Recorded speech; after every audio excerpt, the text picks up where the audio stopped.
Super Analyse TV.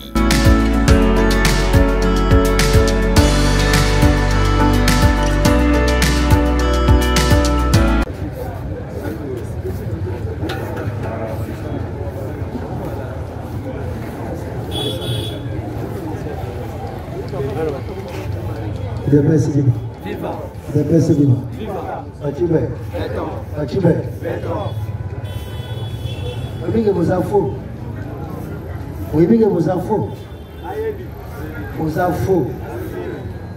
Na beliawa ata vous infos.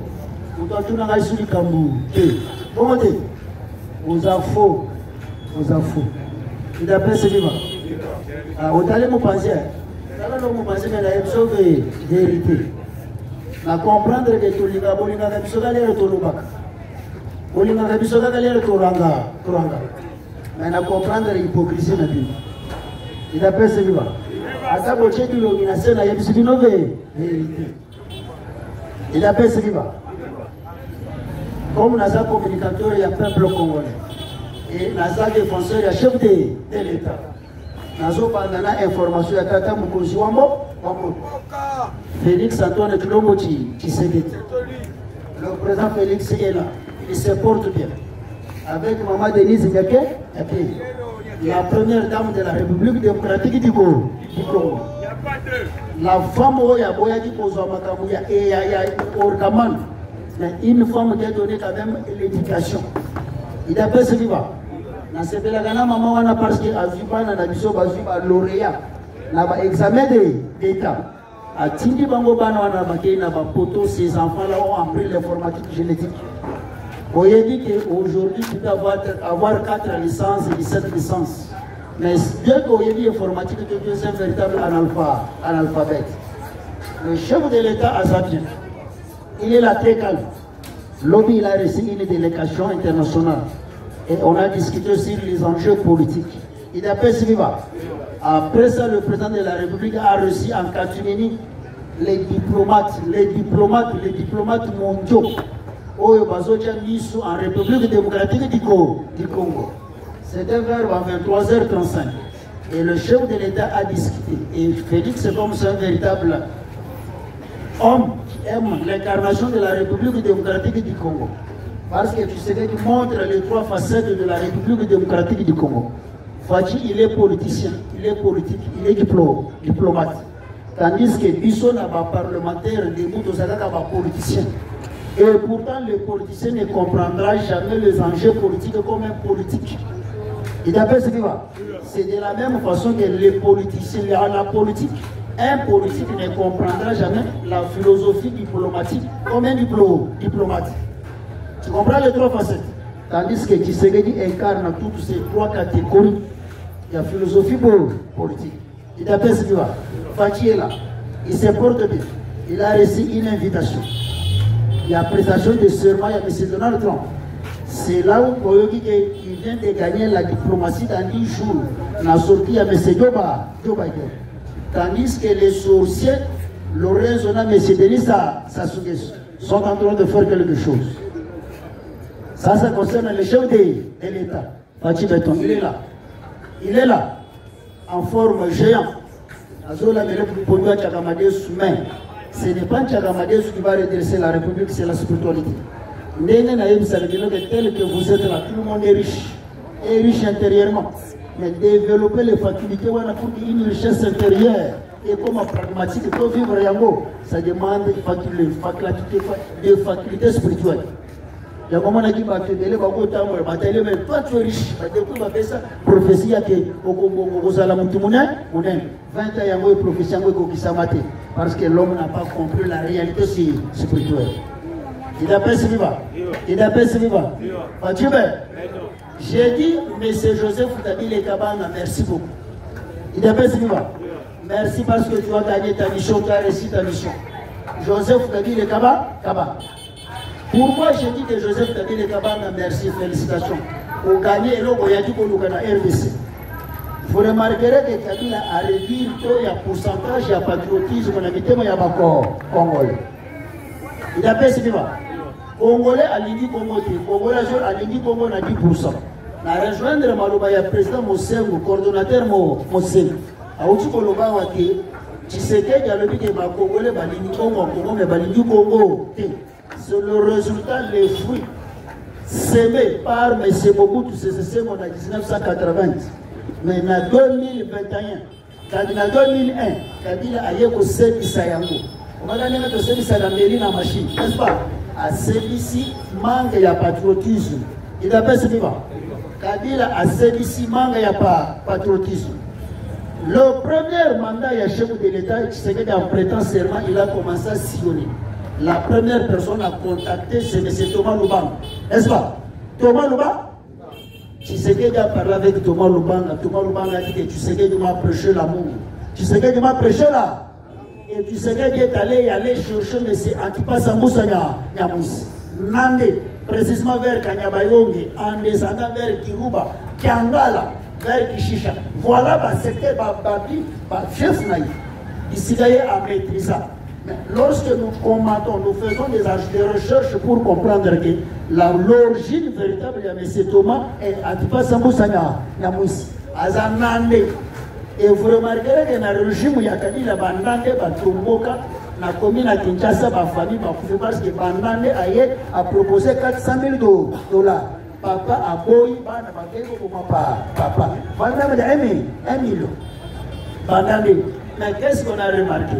Depuis que tu sais que le pouvoir, le Congo, Bandande est ici et ici là. D'où vient Bandande? C'est l'une des tribus. Et les Alagana Ouganda.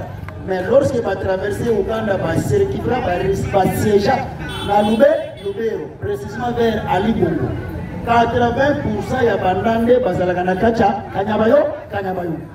Tandis que tu sais qu'il comprenait que comme tu t'es appelé la poitrine qui tient congolais, d'origine Kanyabayo.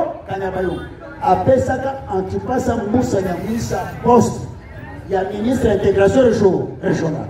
Ils ont donné Antipas Moussa Nyamouss, c'est le traître.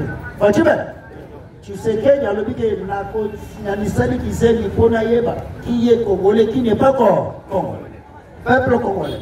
Après avoir prêché Thomas Lubanga s'est retrouvé dans ce pays. L'autre, n'est-ce pas? La territoire Yanira, c'est ma pire petit Thomas Lubanga qui lobi na Nirakongo parce que Azongeli est rébellion.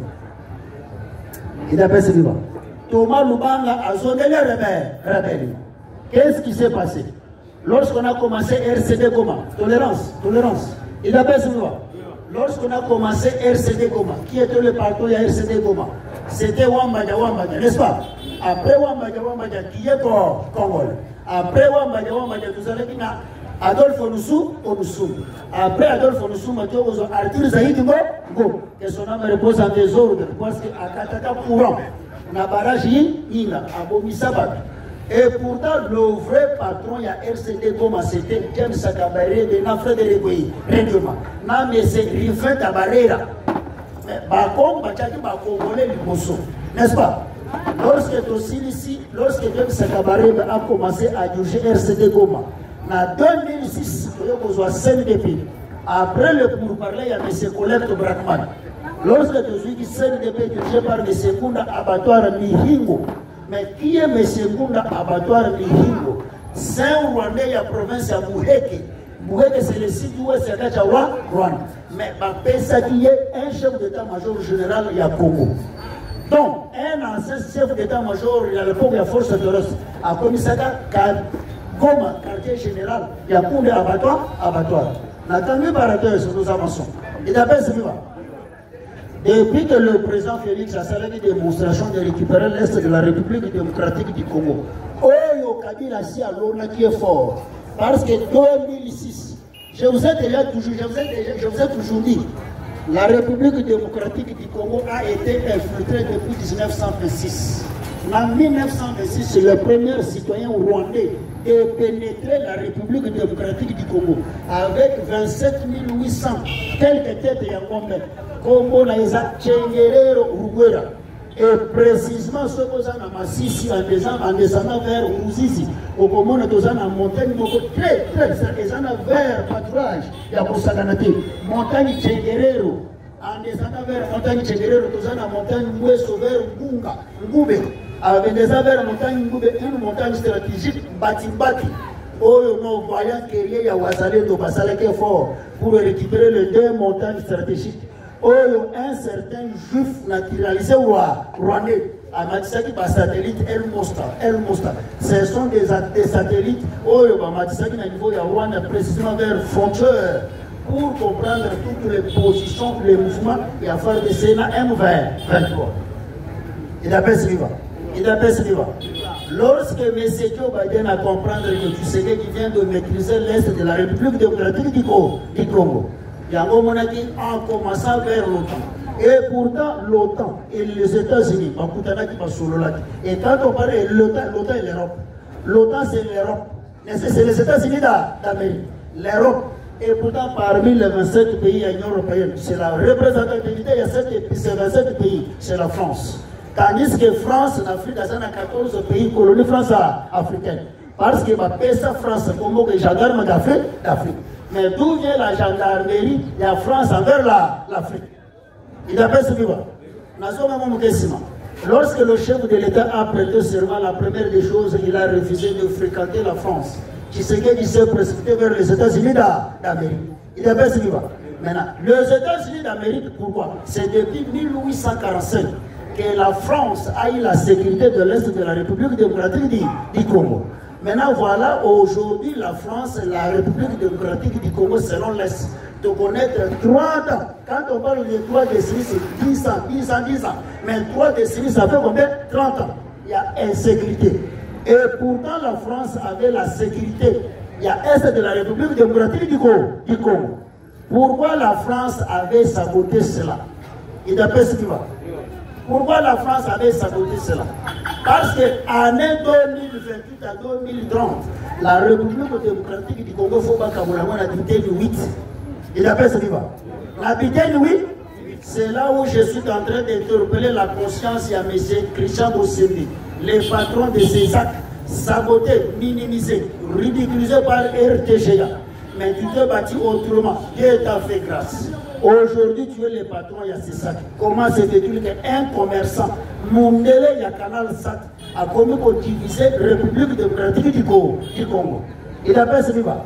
Dans zone les gens ne comprennent absolument rien. Lorsque tu as dit un dialogue inter-congolais, dialogue, il y a San City. Vous savez pourquoi tu sais que le père Al-Salaki Alliance pour sauvegarder les dialogues inter-congolais? Parce que Rwanda, de Kiangala, Kishisha, Kibumba, Rwindi, Sake, Rubaya, Kanyabayonga, Ti Walikale, Ti Kasongo, Shabunda, en descendant vers Moulemu, Buyindu, Minemo, Boka, Mboka non soit les Alaki na Maboko Yabawa, sous le patronage, il y a M. Paul Kagame, avec les États-Unis d'Amérique et la sorcière femme de la Grande-Bretagne. Et la France qui était leur commissionnaire, dont les Français, les Africains prenaient de miettes. C'est là où vous remarquerez le 22 décembre 2022, M. Emmanuel Macron a organisé une conférence des ambassadeurs. En organisant cette réflexion des ambassadeurs sur la Champs-Élysées, quel a été le propos de M. Emmanuel Macron? Emmanuel Macron dit ceci: j'accepterai de céder l'Afrique. J'accepterai de céder l'Afrique. Mais je n'accepterai jamais que l'Afrique est touchée par les vrais Africains. Lorsque nous sommes en 2024, dans le mois de janvier, M. Emmanuel Macron que Mousselekete a salaka pompage Boko Mangando. Jamais Mousselekete a Boko Mangando. C'est de la même façon. C'est lui le raisonnement, réflexion y a africain.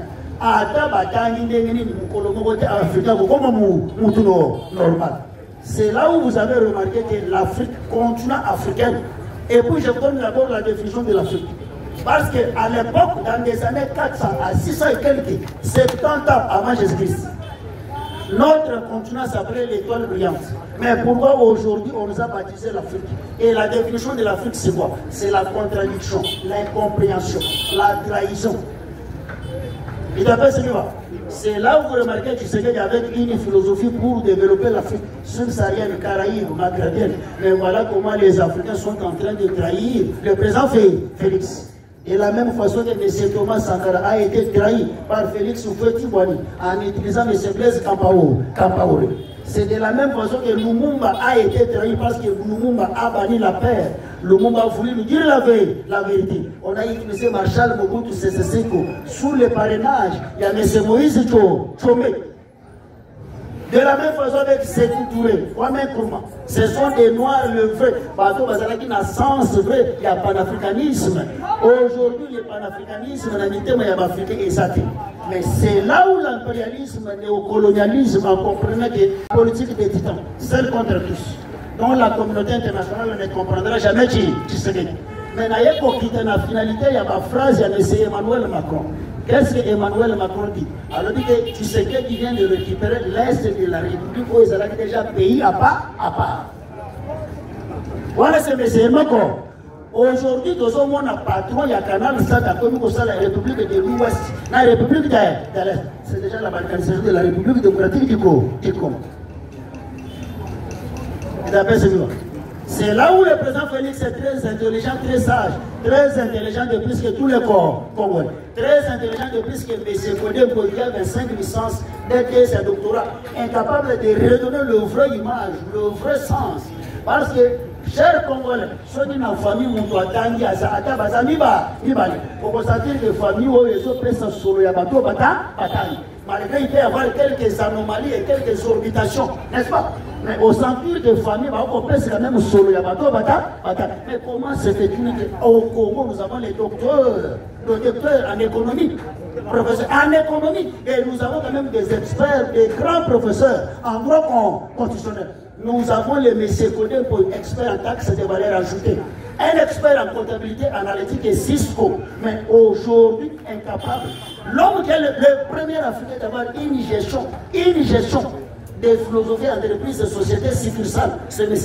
Kodé pour. Mais aujourd'hui, on ne sent pas solo pimbo, il y a la République démocratique du Congo. Qui veut dire que le Congo m'a envoyé la santé. D'après ce niveau. Au centre de Congo, nous avons la santé. Mais voilà maintenant ce qui se passe. Après avoir ce qu'ils disent ici, pour nanier avec un président de la République démocratique du Congo, je dois pacifier l'Est. Voilà comment tu sais qu'il y a pas ici, biceps sama. Et je vous ai dit que tu sais qu'il y a une difficulté terrible. Ailleurs, tu as déjà une ménopause, une androponose, il y a 63 ans. Parce que la ménopause chez la femme, c'est la ménopause. Chez l'homme, c'est l'androponose. Mais tu sais qu'il y a toutes les deux facultés, tous les deux facteurs. Il y a ménopause et androponose. Il y a peuple encore. Il y a un bout là qui 63 ans. Les années, tu as une caisse, on a popo kaba. Au bal, moi, ça, ça dit qu'on nous 45 ans. Attends, au Togolais, il y a 14 ans, il faut. Tellement on reçoit les années qu'il faut, c'est ça la République démocratique du Congo. Maintenant, dès que tu sais qu'il a commencé à réformer notre République démocratique du Congo. Voilà maintenant aujourd'hui, il y a des Congolais, il y a des Congolais qui sont société. Et pourtant, pour que Soso Tomusono est quittant, on doit appliquer la philosophie de faire quelque chose. Toboya, c'est le logo Yalibanda. Tout ça, le logo au niveau interne. Mais tout ça, le logo au niveau interne, tandis que Moussi, du premier ministre, au président de l'Assemblée nationale, Janine Mamunda, patron à portefeuille, dès qu'il demande, là où on a il appelle ce qui va. Régie des hommes, Karurungana, Nakwa Kakakavira. Maintenant, c'est que Piso Tokosala, qui sait qu'il y a eu. Comment se fait-il que Bazara qui chemin de fer Kabila n'était pas au Congo lorsqu'il voyait les routes? Mais c'est Costa Omar, directeur technique et chemin de fer Naonatra. Ensuite, chemin de fer à technique, M. Joseph Kabila Kaba, et Salami Bongo, Nalikambo. Et comme pour que le train soit partout, des gares centrales, il faut que foutre M. Kabila Kaba. Kabila, il y a un Congo, un chemin de fer. Bosiligi. Oh. Namoni Bosiligi. Siligi zopesa la kanda. Eh, papa, na pesa kanda. Kimisanga obeta ngate na uchuko bela kasigo. Il a pèse viva. Voilà un résultat. Mais voilà maintenant ce qui s'est passé. Après avoir récupéré les 4 axes stratégiques, les 4 villages. Tolikeli Kanyaka, Uruzirataka, Busanza, Kalenga, to récupérer. Namigo, il y a un territoire à Rouchou. Vas-tu ver? To récupérer, il y a un article jamais pour la presse et l'obéli. Vas-tu ver? Tout le monde n'a pas parlé. Radio Capi n'a pas parlé. Qui 24 n'a pas parlé. C'est pourquoi je donne raison à un ancien président rwandais, na Congo ya Abdelmani. Batunia que pour Rwanda a une chaîne de télévision qui a dit que Rwanda a une chaîne de télévision pour tous les pauvres. Mais ce n'est pas que tous les gens qui ont une chaîne de radio. Nous avons besoin de notre télévision qui a un film à la longue de la journée. Nous avons besoin de tous les chaînes qui ont un congolais patriotisme. Nous avons un congolais patriotisme. Comment la République peut être agressée par les Rwandais internes? Il n'a pas ce débat. Il n'a pas ce débat. Aujourd'hui, c'est un magasin. Ah, tout ça, n'a mort. La blessé, non. La blessé, non. La comprenez pas la vérité, mais c'est la vérité, mais on passe dans les Camerounais. J'ai besoin de vous révolter pour que le patriotisme soit là. Il a fait ce qu'il va. Je vous dis des choses vraies, ça me fait mal. Ça me fait mal. Ça me fait mal. Comment se fait-il qu'un certain monsieur Azaria Soulbé Romagno aille à Congo comme un réfugié rwandais à son qui me rejoint à Abdelmani? Dans les années 70, 71, 72, 73, Azaria Soulbé avec carte à réfugié, là haut comme c'est pour les réfugiés. Aujourd'hui, Azaria Soulbé Romagno se retrouve vice-président de la force terrestre de la République démocratique du Congo. Tandis qu'il y a des intellectuels, je vois un ingénieur qui est là, aujourd'hui incapable de faire quand même d'assumer poste. Il y a un ministre de décentralisation, mais le seul soi-disant congolais au Sénégal, université, il y a décentralisation. C'était ma tête à Paul. Et vous savez pourquoi ma tête à Paul, il y a du poste, il y a décentralisation. Il a pas ce qui va. Aujourd'hui, nous avons même mon ennemi, Moulin, qui doit rentrer au pays. Au Kayebi, le long de ça, non? Le 17 matin, et qui Kabila a Kozonga. Mais Kabila Kozonga, par quel mécanisme? Parce que Kabila, après avoir été honoré par les 120 millions du peuple congolais. Voilà comment Kabila est en train de rendre monnaie de siège au peuple congolais. Après avoir conduit la nation sous-continent plus de 21 ans, aujourd'hui Kabila est en train de véhiculer le marché à l'aise avec un passeport rwandais. Mais Ferdinand Kambera qui est où pour démontrer que Kabila est en train de signer avec le passeport rwandais. Et tu verras les Congolais s'interroger comme son équité, qui dit. Il a fait ce qu'il va. Naïm Sagamino que j'ai de l'amertume, n'a pas. Elle n'a pas Cameroun, Charles, on accepte de subir même pas la prison. Avec que j'accepte cette condamnation pour sauver la République démocratique du Congo. Mais au coup du Congolais, tel quand même ceux qui n'amour, tout. Au bloc quitté, il y a formol, il y a formol. C'est pourquoi vous voulez matin quand il y a donné un poste. Mon délazo chinois,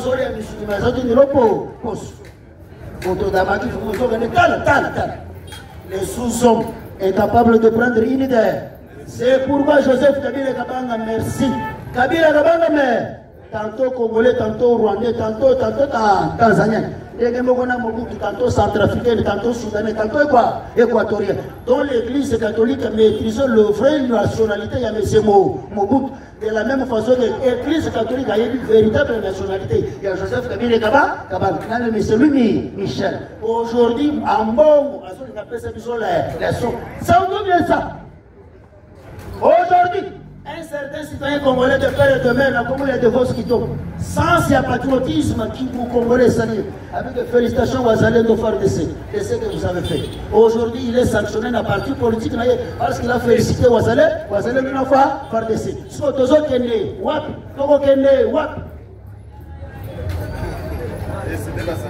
Il a fait ce qu'il va. Je comprends pourquoi vous avez ça dans le transport, les aériens. Il y a un peu de vérité. Il y a un peu de $10. Mais je me suis bâti moi-même. Il a fait ce qu'il va. Il a passé. Il a pas. Tolinga Congo. Muta Amazon lobi na zomo na baosabisa mwana moko ya kata koninga na loboko na lemba na nani. Maman ya mwana wana a dépensé $2000 pour batika. Oye ba maman de bazama kasi. Dans le moment où maman Judith Sumouni, qui est une femme intellectuelle, il est très incapable de maîtriser la constitution congolaise. Parce que l'article 217, l'article 289, où ils ont un monument, il y a chef de l'État. Et pourtant, il y a là qui moutam. Il y a un moment qui maman wana mwana na ya kati moninga loko loboko na loko. Maman wana accepte ya kominisa $2,000 pour bâtir comme on a naï. Oh, bakati loboko na ndenyama. Ndenya. C'est pourquoi Kwame Nkrumah, c'est couturé. Mais c'est comme ça, c'est pourquoi il faut appuyer. Que Dieu me fasse grâce à la vie, je vais sensibiliser le peuple congolais. Pour encourager Moutamba, pour que la philosophie à conseil supérieur et à magistrature et l'homme, tout il a conseil supérieur et à justice, parce qu'il y aura la possibilité que Moutamba doit mettre en pause aux amouillis, oui, au Kangaï. Pour rendre la magambo un peu, au lieu de tout ça, la procédure, il y a Milaï. Ngana yidi mbongo mutazo sami sangamu yi ya mama ngi meshe vitala kayi kamera yibaki mbongo ya leta ko Kongola mais batu basami sangie bami batinge na kasho ya muyi ya mukale ya gomela kita abimina na kasho. Comme tu sais de respecter la notion juridique et la philosophie juridique parce que la juridiction c'est toute une philosophie ya mama ngi sege daga na sana eloko ko sala te mais na luka kaka meshe ko samuta wa me matala ka bambi ya subondira lumu mais na bolingo ya Congo. C'est là où vous avez remarqué, là où M. Costa Moutamba Koleka, Biso Moutamba, tout ça n'a pas double nationalité. Tandis que Bino tout le monde n'a pas double nationalité. C'est là où vous avez remarqué, Pasteur Moïmousso, Congolais naturalisé américain. Donc ça dit que ceux qui est béni dans le Congo, à Keimba, mon ambassade allemand, va pêcher car caché quand il y a sorti. À zone pas là-bas. Donc tel qu'il est là, il est ressortissant allemand. Nako.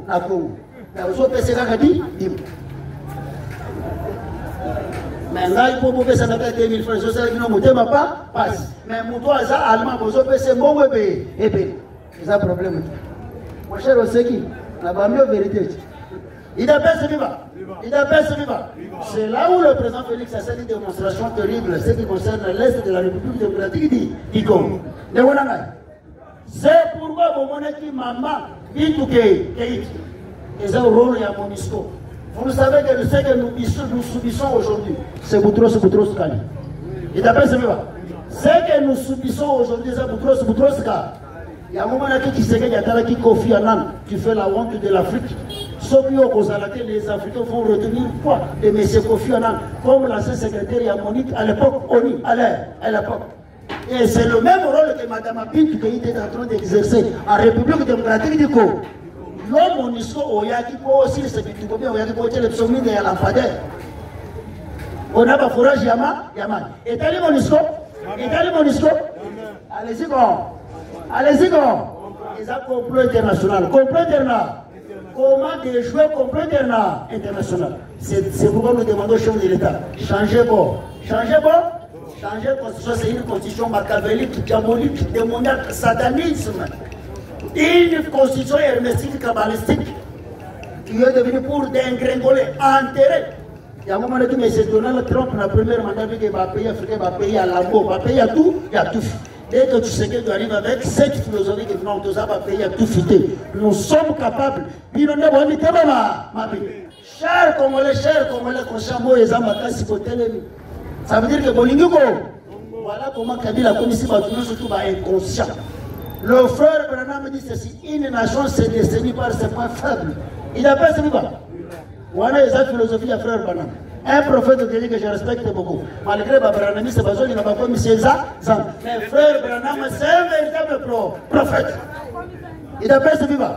Mais quel est le point faible de la République démocratique du Congo? Regardez, nos femmes. Et pourtant, une femme, c'est la force d'une nation. Dans la base, il y a un partout, on dirait que c'est moi, ça comme la guerre, moi, ça, je mets la 14 à tempo. Il y a un logo. Mais si on peut 10 000 francs congolais, il y en a. Voilà le point faible de la République démocratique du Congo. C'est là où les Rwandais comprennent que le Congolais amateur est basique. Vous le savez que le tribu Mogo na Congo, c'est la tribu Kassai. Leurs femmes faisaient leur force. Mais lorsque la communauté internationale continue à étudier avec l'air kamikaze rwandais, va comprendre qu'est-ce qu'il faut faire. Il faut fragiliser leurs femmes. lorsque va franchiser, va assis à Kassaye. Aujourd'hui, Kassaye a commis une rouge, net Moukina, non. Et pourtant, Kassaye, c'était une tribu qui respectait leurs principes.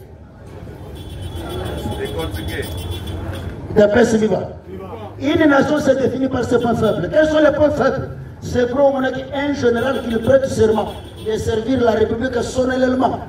Après, si mon pour sauver la nation, au moment général, a commis coopérateur, la capable de l'Ubumo, comme vous. Le général, l'Ubumo, l'aïbo, au conseil, les réunions d'ennemis, le général a commis l'Ubumo, moi, ça, je le robot de l'autre. T'as la collier, mon nanakin. Quand le général, le journal. Il appelle ce viva. Il appelle ce viva. Il appelle ce viva. Vraiment, je dis, je vous remercie. Et Dieu vous bénisse. Comprendre international. Ça m'a pas moulé. Il a beaucoup de travail dans ma langue. Vous avez un bon bébé.